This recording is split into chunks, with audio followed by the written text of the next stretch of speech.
What's the closest you ever got to accidentally killing yourself? It was late on a Tuesday evening, maybe around 11:30 p.m., and I just finished cleaning out the garage. My name's Mark, and for some reason I decided that night to do a deep clean of the entire space. Boxes everywhere, oil stains on the floor, cobwebs in the corners. I'd been going at it for hours, moving bikes, sorting tools, sweeping. My body was tired, but the work was satisfying, the kind of tedious satisfaction that leaves you sore but proud. When I was finally done, I went to pull my car out of the garage. I live in a small house on a quiet street in Michigan, and my garage doubles as my workshop in the winter. I had the heater on in the car because it was cold outside, and I was a little stiff from moving things around all day.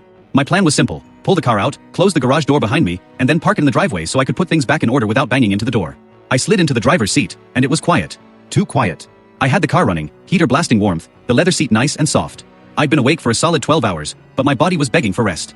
I remember that little jerk your body does just before you fall asleep, like when your leg twitches in a dreamless doze. That's when it happened. My eyes felt heavy, my head nodded once, twice, and I jerked awake, sort of. Not really awake, but not fully asleep. The garage smelled slightly of oil and damp wood, and I realized slowly in a creeping wave of horror that the engine was running. The garage door was closed. My heart started pounding, and my mind caught up all at once. Carbon monoxide. My body had been inches away from inhaling that invisible, deadly gas while I nodded off. I slammed the door open with my hand, jumped out of the car, and took a deep gulp of night air. My legs were shaky, my chest tight. I could barely process what had almost happened. I sat on the curb for a few minutes, just staring at the driveway, my mind replaying that twitch over and over. How close I'd been. How ordinary the evening had been, and how it had almost ended in a tragedy I hadn't even considered. I kept thinking about how easy it would have been. One little nod, one tiny jerk, and that could have been it. It didn't hit me fully until years later, when I told the story to a friend over beers. I laughed while recounting it, but the laugh was hollow. I could see it in his eyes, the way he realized how close it had been. I realized then that it wasn't just a close call, it was a reminder that life can go sideways in a split second. I never had a near-death experience in a dramatic sense. No cliffs, no car speeding toward me, no crazy stunts. Just a quiet evening in a garage, a warm car, and a body too tired to obey reason. After that night, I started being obsessive about the garage.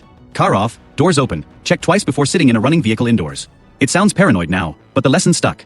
You can go through life thinking you're careful, thinking accidents only happen to other people, and then one tiny moment proves you wrong. That's all it took for me.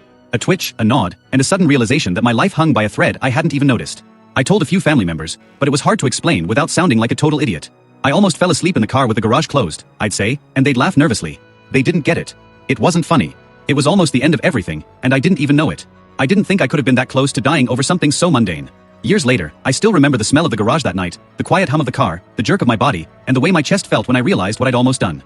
It's a vivid memory that sticks with you, the kind that sneaks up in the middle of unrelated moments. It's a little terrifying and a little grounding at the same time. You realize how fragile things are, how small missteps can have massive consequences.